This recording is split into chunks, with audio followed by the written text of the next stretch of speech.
এই ভিডিওতে আমরা বিপরীত ফাংশন সংক্রান্ত একটি সমস্যার সমাধান করব। আচ্ছা, চলো দেখা যাক সমস্যাটা কি।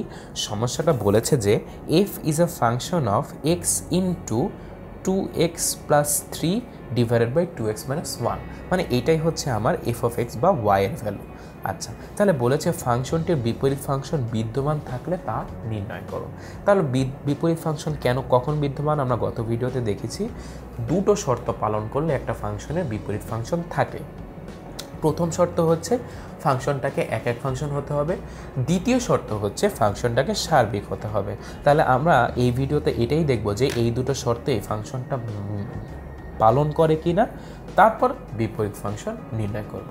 আচ্ছা, তাহলে দেখো প্রথমে আসি এক এক কিনা। তো এক এক কিনা আমি জানি এখানে দেয়া আছে y ইকুয়ালস টু তোমার 2x plus 3 divided by 2x minus 1 শেষ দেওয়া আছে। তাহলে আমি এখন ধরবো কি, আমি এক এক কীভাবে নির্ণয় করি। আমি ধরি যে আমি ইমেজ যদি সমান পাই তখন আমার প্রি ইমেজও সমান থাকবে, এই শর্ত আমি দেখি পালন করে নাকি।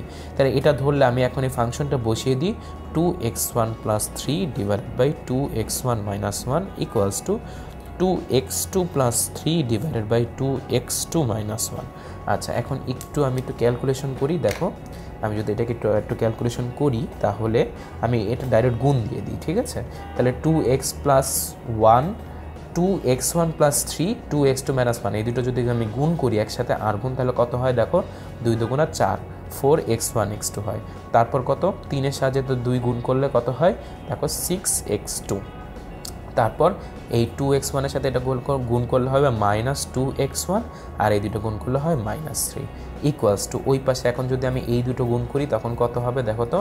দেখো এই দুটো গুণ করলে হবে 4x1 x2, তারপর এটার সাথে গুণ করলে হবে প্লাস 6x1, তারপর এই দুটো গুণ করলে হবে মাইনাস 2x2, তারপর এটা গুণ করলে হবে মাইনাস 3।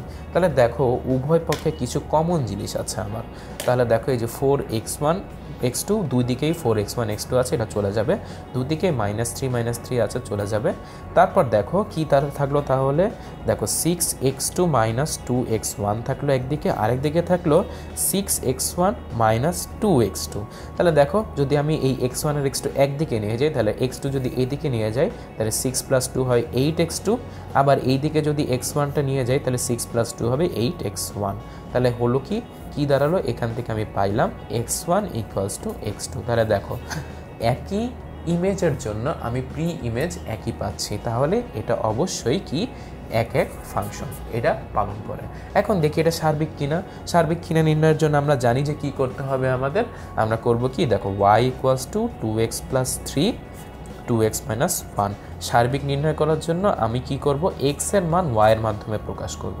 তাহলে এটার জন্য ফার্স্টে আমি গুণ দিয়ে দিই, তাহলে হয় 2xy minus y equals to 2x plus 3। তাহলে আমি যেহেতু x এর মান বের করব, এই xগুলোকে আমি একদিকে নিয়ে যাই, তাহলে দেখো 2xy মাইনাস 2x, আর ওদিকে থাকবে 3 প্লাস y শেষ। এখান থেকে দেখো তো আমি যেহেতু x এর মান বের করব, আমি xটাকে কমন নিতে পারি, তাহলে হয় 2y minus 2 equals to 3 plus y. তাহলে x এর মান কত, x এর মান হচ্ছে 3 plus y divided by 2y minus 2 শেষ। এখন আমি এই x এর মানটা ফাংশনে বসিয়ে দেখব আমি ভ্যালু y পাই নাকি।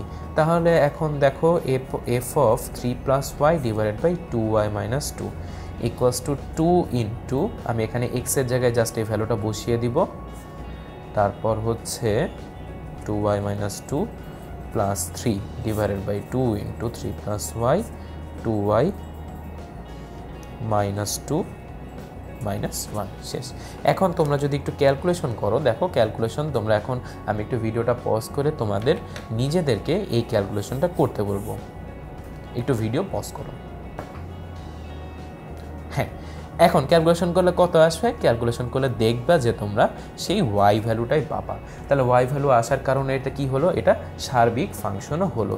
তাহলে যেহেতু এই ফাংশনটা এক এক এবং সার্বিক, তাই আমি বলতে পারি যে এর বিপরীত ফাংশন বিদ্যমান। তাহলে বিপরীত ফাংশনটা কত হবে, বিপরীত ফাংশনটা আমরা জানি যে এখানে আমি f ইনভার্স y মানে x এর ভ্যালু, এটা কত হয়, এই যে দেখো এটা হচ্ছে 3 plus y divided by 2y minus 2।